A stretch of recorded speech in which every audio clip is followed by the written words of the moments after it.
ಬಾಳೆನ ಆಯ್ತು ನೋಡ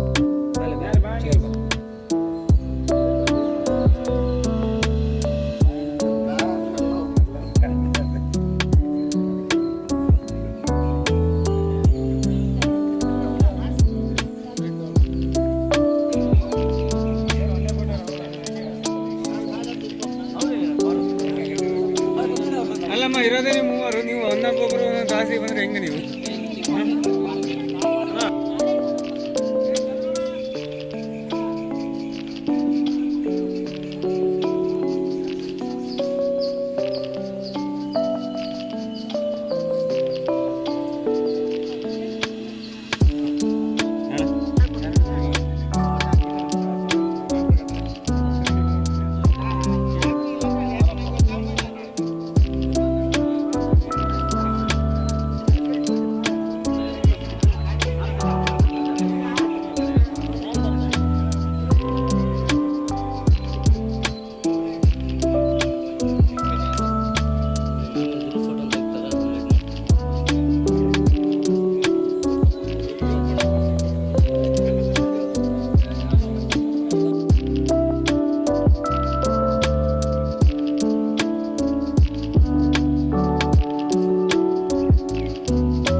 ಹಾ ಬಂದೆ.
ಇನ್ಸೂರೆನ್ಸ್ ಯಾರು ಫೋಟೋಗ್ರಾಫರ್ ಅಷ್ಟೇ ಮಾಡ್ಬೋದು, ಬೇರೆಯವ್ರಿಗೂ ಮಾಡ್ಬೋದು ಸರ್? ಇದು ಭಾರತೀಯ ಪ್ರಜೆ ಯಾರಾದರೂ ಇನ್ಸೂರೆನ್ಸ್ ಮಾಡಿಸ್ಬೋದು. ಅವರಿಗೆ 18 ವರ್ಷ ಮಿನಿಮಮ್ ಏಜ್ ಇರಬೇಕು ಸರ್.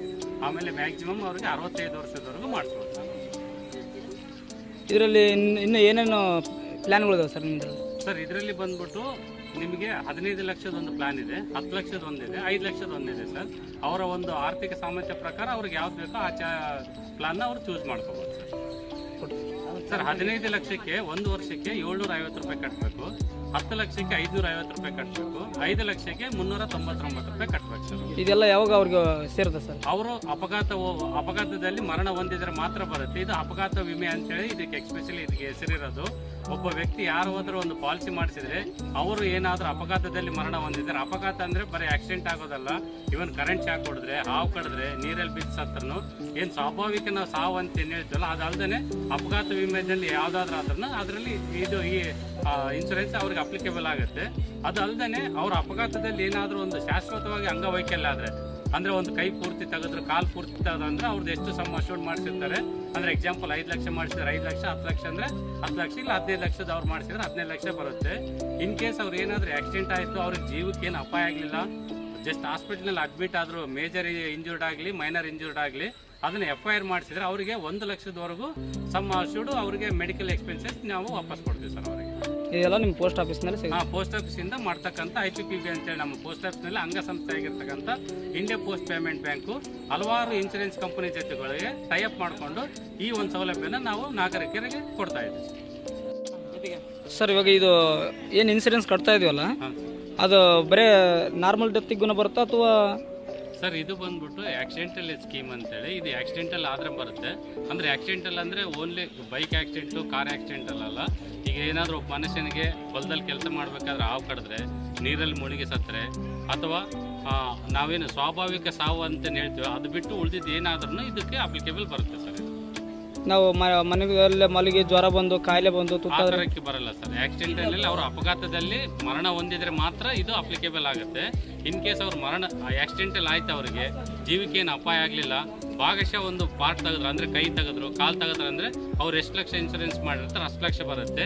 ಅಥವಾ ಅವರು ಆಕ್ಸಿಡೆಂಟ್ ಆಯಿತು, ಅವ್ರಿಗೆ ಏನಾಗಲಿಲ್ಲ, ಜಸ್ಟ್ ಮೈನರ್ ಆಗಲಿ ಅಥವಾ ಮೇಜರ್ ಆಗಲಿ ಇಂಜೂರ್ಡ್ ಆಗಿ ಹಾಸ್ಪಿಟ್ಲಲ್ಲಿ ಅಡ್ಮಿಟ್ ಆದರೆ ಒಂದು ದಿನಕ್ಕೆ 1,000 ರೂಪಾಯಿ ನಂಗೆ 10 ದಿನದವರೆಗೂ 10,000 ರೂಪಾಯಿ ಕೊಡ್ತಾರೆ. ಆಮೇಲೆ ಮೆಡಿಕಲ್ ಎಕ್ಸ್ಪೆಂಡಿಚರ್ ಬಂದ್ಬಿಟ್ಟು ಅಪ್ ಟು 1 ಲಕ್ಷದವರೆಗೂ, ಅಂದರೆ ಅವರು 60,000 ರೂಪಾಯಿ ಆಗಿದ್ರೆ 60,000 ರೂಪಾಯಿ ಕೊಡ್ತಾರೆ, 20,000 ಆಗಿದ್ರೆ 20,000 ಕೊಡ್ತಾರೆ. 1 ಲಕ್ಷ ಮೇಲೆ ಏನಾದರೂ ಆದರೆ ಮ್ಯಾಕ್ಸಿಮಮ್ 1 ಲಕ್ಷ ಅವ್ರಿಗೆ ಕೊಡ್ತಾರೆ. ಉಳಿದಿದ್ದ ಅಮೌಂಟು ಅವರು ಯಾರು ಪಾಲಿಸಿ ಹೋಲ್ಡರ್ ಇರ್ತಾರೆ ಅವ್ರು ಮಾಡಿಸ್ಕೋಬೋದು.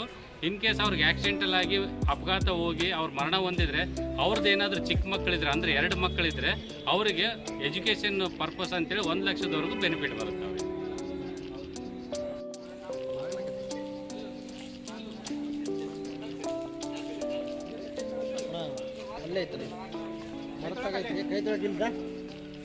ಸರ್ ಅದೇ ಇದ್ರ ಬಗ್ಗೆ ಅದು ಮಾಹಿತಿ 5 ಸ್ಟಾರ್ ಅಂತ ಹೆಲ್ತ್ ಕೇರ್ ನೀವು ಮಾಡಿಸಿದ್ರೆ ನಾಳೆ ನಿಮಗೆ ಚೆನ್ನಾಗಿರುತ್ತೆ. ಇದು ಒಂದು ಆರೋಗ್ಯ ಇಲಾಖೆ ಟೈಪ್ನಲ್ಲಿ ಇದೆಲ್ಲ ಮಾಡ್ತಿದ್ದಾರೆ. ಕಂಪ್ನಿ ಸಾರ್ ಇಲ್ಲೇ ಇದ್ದಾರೆ ನೋಡಿ, ವಿಡಿಯೋ ವಿಡಿಯೋ ಇದೆ. ಬಂದು ಎಲ್ಲ ಹೇಳ್ತಿದ್ದಾರೆ, ನಿಮ್ಗೆ ಒಳ್ಳೇದಕ್ಕಾಗಲಿ ಅಂತ ಹೇಳ್ತಿದ್ದಾರೆ. ಇಷ್ಟ ಇದ್ದವ್ರು ಮಾಡಿಸ್ಬೋದು, ಕಷ್ಟ ಕಂಡವ್ರು ಬಿಡ್ಬೋದು. ಇಷ್ಟು ಹೇಳ್ತಾ ನನ್ನ ಮಾತು ಮುಗಿಸ್ತೀನಿ. ಜೈ ಹಿಂದ್, ಜೈ ಕರ್ನಾಟಕ.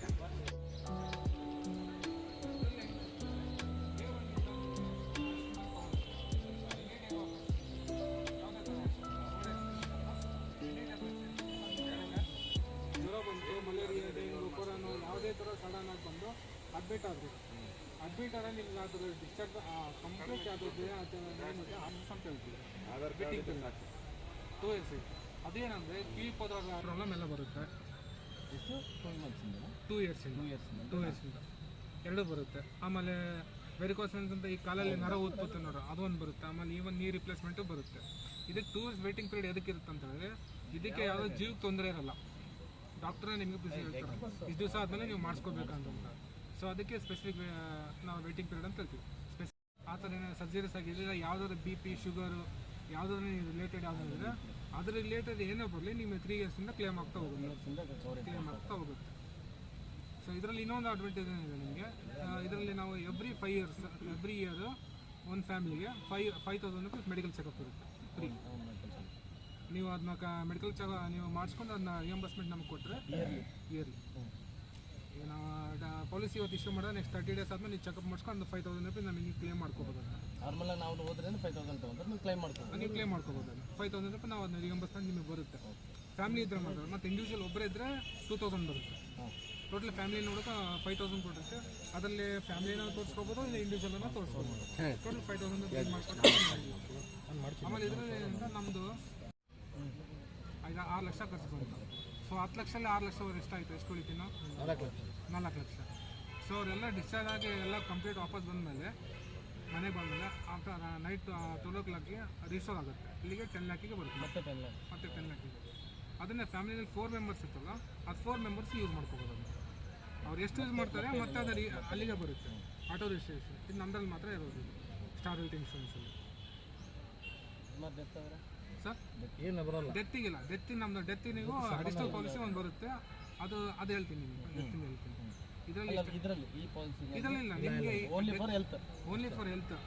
ಆಕ್ಸಿಡೆಂಟಲ್ ಆಗಿ ನಿಮಗೆ ಏನಾದರೂ ಮೆಡಿಕೇಶನ್ಸ್ ಏನಾದರೂ ಬೇಕಂದ್ರೆ ನಿಮ್ಮ 10 lakh ರೂಪಾಯಿ ಏನು ಕವರ್ ಆಗುತ್ತೆ, ಅದು ಏನು ಎಕ್ಸ್ಪೆನ್ಸಸ್ ಆಗುತ್ತೆ ನಾವೆಲ್ಲ ಎಷ್ಟರಿಂದ ಸ್ಟಾರ್ಟ್ ಆಗುತ್ತೆ. ಈಗ 1 ಡೇ ಹೋಗಿ ಅಡ್ಮಿಟ್ ಆಗಿ ಅದ್ರದ್ದು ಕ್ಲೈಮಿಂಗ್ ಇರುತ್ತೆ ಸರ್. 24 ಅವರ್ಸಿಂದ ಶುರು. 24 ಅವರ್ಸ್ ಸರ್. ವರ್ಷಕ್ಕೆ ಎಷ್ಟು ಕಟ್ಟಬೇಕು? ಬಿಲ್ ಏನಾದರೂ ಇದೆ? ಮಿನಿಮಮ್ ಬಿಲ್ ಅಲ್ಲ, ಅದು ಏಜ್ ಮೇಲೆ ಹೋಗುತ್ತೆ. ಹಾಸ್ಪಿಟ್ಲಲ್ಲಿ ನಂದೊಂದು ಮಾಡಿಸಿದ್ದೀನಿ, ಟಾಟಾ ಏಜ್ ಅದನ್ನು ಮಾಡಿಸಿದ್ರೆ ಅದು ಓನ್ಲಿ 2,500. ಅದು 5,000 ಅಬೋ ಬಿಲ್. 5,000 ಅಬೋ ಆಗ್ಬೋದು ಬಿಲ್. ಹಾಗಿದ್ರೆ ಮಾತ್ರ ಕ್ಲೈಮ್ ಆಗೋದವರು ಮಿನಿಮಮ್ 5,000 ಮೇಲೆ ಆದರೆ ಮಾತ್ರ. 5,000 ನಮ್ದು 5,000 ಫಿಕ್ಸ್. ನಿಮ್ಮದು 5,000 ಇದೆ. ಅಂದ್ರೆ ಅದ್ರೊಳಗೆ ಆದರೆ ಕ್ಲೈಮ್ ಆಗಲ್ಲ ಅಂತ ಕೇಳ್ತಿದ್ರು ಅವರು. ಅಲ್ಲ ನೀವು 5,000 ಬಿಲ್ ಮಾಡಿಸ್ಕೊಟ್ಬಿಡ. ಅಲ್ಲ ನಿಮಗೆ ಯೂಸ್ ಆಗುತ್ತಲ್ಲ, ನಿಮಗೆ ಡಾಕ್ಟರ್ ಲಿಂಕ್ ಇದ್ರೆ ನೀವು 5,000 ನಿಮಗೆ ಕೊಟ್ಟಂಗೆ ಅದ ನೀವು ಸ್ಕ್ಯಾಮ್ ಮಾಡ್ಬೇಕು. ನೀನು ಅದ್ರಾಗ ಸ್ಕ್ಯಾಮ್ ಮಾಡಿ ಜಾಸ್ತಿ ಬಿಲ್ ಹಾಕಿ ಕೊಡ್ಬೇಕು. ಒಂದಿನ ಇಟ್ಕೊಂಡು ಇನ್ನೊಂದಿನ ಇಟ್ಕೊಂಡು ಅಲ್ಲ, ನೀವು ಅದನ್ನೇನೋ ಮಾಡಿ ನಮ್ದು 5,000 ನಮ್ಮ ಕಡೆಯಿಂದ ನಿಮ್ಗೆ ಇರುತ್ತೆ. ನೀವು ಅದನ್ನ ಹೆಂಗನ ಕ್ಲೇಮ್ ಮಾಡ್ಕೊಡ್ಬೇಕು. ಅದರಲ್ಲಿ ಇನ್ನೊಂದೇನಂದ್ರೆ ಬಿಲ್ ಹಾಕೊಡೋದು ಹಾಕೊಡ್ತಾರೆ ಸರ್. ಏನೇ ಅದರಲ್ಲಿ ಡೆತ್ ಆದರೆ 5 lakhs up to ಇನ್ಸೂರೆನ್ಸ್ ಇಲ್ಲ ಡೆತ್ ಅಲ್ಲಿ ನಮ್ಮ ಈ ಅಶೋರ್ಡ್ ಪಾಲಿಸಿನಲ್ಲಿ ಡೆತ್ ಆದರೆ ನಿಮ್ಗೆ ಏನು ಬರಲ್ಲ. ಅದರಲ್ಲಿ ಇದೆ. ಹಂಗಾಗಿ ನಿಮ್ಮ ಹತ್ರ ಏನಿದೆ ಇದೆ ಅದು ಇದೆ ಅಂತ ಡೆತ್ ಆದರೆ ಇದರಲ್ಲಿ ನಮ್ಮ ಅಶೋರ್ಡ್ ಪಾಲಿಸಿನಲ್ಲಿ ಅಂತ ಎನಿ ಹಾಸ್ಪಿಟಲೇಷನ್ ಯಾವುದೇ ಥರ ನಿಮ್ಮ ಕಾಯಿಲೆಗಳು ಬಂದರೆ ಇದಕ್ಕೆ ಅದಕ್ಕೆ ನಿಮ್ಗೆ ಕವರ್ ಮಾಡುತ್ತೆ, ಕ್ಲೇಮ್ ಆಗುತ್ತೆ. ಇಲ್ಲೇನಂದ್ರೆ ನಿಮಗೆ ಆಂಬುಲೆನ್ಸ್ ಚಾರ್ಜಸ್ಸಿಂದ ಹಿಡಿದು ಅಪ್ ಟು ರಿಟರ್ನ್ ಆಂಬುಲೆನ್ಸ್ ಅವರಿಗೆ ಬಿಲ್ ನಿಮ್ಗೆ ಸಬ್ಮಿಟ್ ಮಾಡಬೇಕು, ನಾವು ಪೇ ಮಾಡಬೇಕು, ಇಲ್ಲ ನೀವೇ ಇಲ್ಲ ಒಂದು ಕ್ಯಾಶ್ಲೆಸ್ ಬರುತ್ತೆ. ಕ್ಯಾಶ್ಲೆಸ್ ಅಂದ್ರೆ ಕಾರ್ಡ್ ಕೊಡ್ತಾರ, ಕಾರ್ಡ್ ತೋರಿಸ್ಬಿಟ್ರೆ ಸಾಕು. ನೀವು ಕ್ಯಾಶ್ಲೆಸ್ ಮಾಡಿದ್ರೆ ಅಲ್ಲಿ ಕ್ಯಾಶ್ಲೆಸ್ ಮಾಡಿಸ್ಕೋಬೋದು. ವಿತಿನ್ 2 hours ಅಲ್ಲಿ ಸೆಟಲ್ಮೆಂಟ್ ಮಾಡ್ತಾರೆ. ಈ ಹಾಸ್ಪಿಟಲ್ ಯಾವ ಹಾಸ್ಪಿಟಲ್ ಇಲ್ಲ ಹಾಸ್ಪಿಟ್ಲ್ 11 ಹಾಸ್ಪಿಟಲ್ಸ್ ಇದೆ. ಐ ಕೇರ್ ಹಾಸ್ಪಿಟಲ್ ಇದೆ, ಶ್ರೀಪತಿ ಇದೆ, ಮೈತ್ರಿ ಇದೆ, ದೀಪಾವಳಿ ಹಾಸ್ಪಿಟ್ಲ್ ಇದೆ, ಶ್ರೀಕರಿ ಹಾಸ್ಪಿಟ್ಲ್ ಇದೆ. ಇನ್ನು ತಾಂಡು ಇನ್ನು ನಡೀತಾ ಇದೆ. ಇನ್ನು ಮಲ್ಟಿ ಸ್ಪೆಷಾಲಿಟಿ ಎಲ್ಲ ಅಬೌಟ್ 10 ಬೆಡ್ ಯಾವುದೇ ಇರಲಿ ಸರ್. ಇಲ್ಲಪ್ಪ ನಮ್ಮ ನೆಟ್ವರ್ಕಿನಲ್ಲಿ ಇಲ್ಲಾಂದ್ರೆ ಸತ್ತಿಗೋ ನಾವು ಅದನ್ನ ಮಾಡಿಸ್ಕೊಡ್ತೀವಿ. ನಂದು ಕ್ಲೈಮ್ ಆಗಿಲ್ಲ ಸರ್, ಅವ್ರು ಡಾಕ್ಯುಮೆಂಟ್ ಕೊಟ್ಟಿಲ್ಲ ಕರೆಕ್ಟಾಗಿ. ನನ್ನ ಕಾರ್ ಐತೆ ನಂದು, ಪುತ್ತೂರು ಹಾಸ್ಪಿಟ್ಲ್ ನಂದು ಆಪ್ರೇಷನ್ ಆಯಿತು. ಅಂದರೆ ಡೈಲಿ ಏನೇನು ಕೊಡ್ತೀವಿ ನಿಮಗೆ, ನಾನು 3 ದಿವಸ ಅಡ್ಮಿಟ್ ಆಗಿದ್ದೆ. ಡೈಲಿ ಏನೇನು ಕೊಡ್ತಾರ ಅಂತಂದೇಳಿ ಇದು ಮಾಡ್ತಾರಲ್ಲ, ಬರೆದಿಟ್ಟಿರ್ತಾರಲ್ಲ ಯಾವಾಗ ಯಾವ ಟ್ರೀಟ್ಮೆಂಟ್, ಅದು ಕೊಡಲಿಲ್ಲ ಅವರು. ಅದಕ್ಕೆ ಅದು ಬೇಕೇ ಬೇಕಂತೇಳಿ ಅದಕ್ಕೆ 200 ಕ್ಲೈಮ್ ಆಗಿದೆ. ಇಲ್ಲ ಬೇಕಾ ಇಲ್ಲ ಅದಿದ್ರೆ ಮಾತ್ರ ಕೊಡೋದು. ನಾವೇನು ಇಲ್ಲ ಸರ್, ಅವ್ರು ಕೊಡಲಿಲ್ಲ ಮತ್ತೆ ಹೆಂಗೆ ಸರ್? ಇಲ್ಲ ಅವ್ರು ಕೊಡಲಿಲ್ಲ ಅಂತ ನೀವು ಕೇಳಬೇಕಲ್ಲ, ನಿಮಗೆ ಬೇಕಾ ಡೈಲಿ ರಿಪೋರ್ಟ್. ಈಗ ಮೆಡಿಸನ್ ತೊಗೊಂಡ್ರೆ ನೀವು ನಿಮಗೆ ಮೆಡಿಸನ್ ಕೊಟ್ರೆ ಮೆಡಿಸನ್ ಅದ್ರ ತಕ್ಕಂಗೆ ನೀವು ಮೆಡಿಸನ್ ಹೊರಗಡೆ ತೊಗೊತೀರಾ? ಅದಕ್ಕೆ ಹೇಳಿ ಥರ್ಡ್ ಪಾರ್ಟಿ ಈಗ ಬೇರೆ ಇನ್ಶೂರೆನ್ಸ್ ಕಂಪ್ನಿ, ಈಗ ಟಾಟಾ ಏಜ್ ಹೇಳಿದ್ರಲ್ಲ, ಇವ್ರು ಟಾಟಾ ಏಜ್ ಆಯಿತು, ಆಮೇಲೆ HDFC ಮ್ಯಾಕ್ಸ್ ಇವರೆಲ್ಲ ಬರೀ ಒಂದಿನ ನಿಮ್ಗೆ ಅಷ್ಟೊಂದು ಕವರ್ ಸಿಗುತ್ತೆ.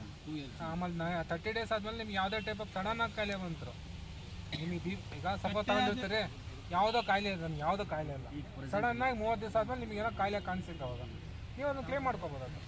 ಬಟ್ ಬಿಫೋರ್ ಇದ್ರೆ ನಿಮಗೆ ಮೊದಲೇ ಇತ್ತಪ್ಪ ಅಂತ ಹೇಳಿದ್ರೆ ಅದು ನಿಮ್ಗೆ 3 years ವೇಟಿಂಗ್ ಅದು ಕಾಮ ರೂಲ್ ಅದು. ಅಷ್ಟರೊಳಗಡೆ ಇರು ಹೋಗು. ಹಂಗಿಲ್ಲ ಅವನಿಗೆ ಇವಾಗ ನಿಮ್ದು ಶುಗರ್ ಐತಪ್ಪ, ಆಲ್ರೆಡಿ ಐತಿ, ನಾನು ಶುಗರ್ ಐತಿ ನಿನಗೆ 3 ವರ್ಷದಿಂದ ನೀನು ಕಟ್ಟೆ ಅನ್ಕಲ್ಲ.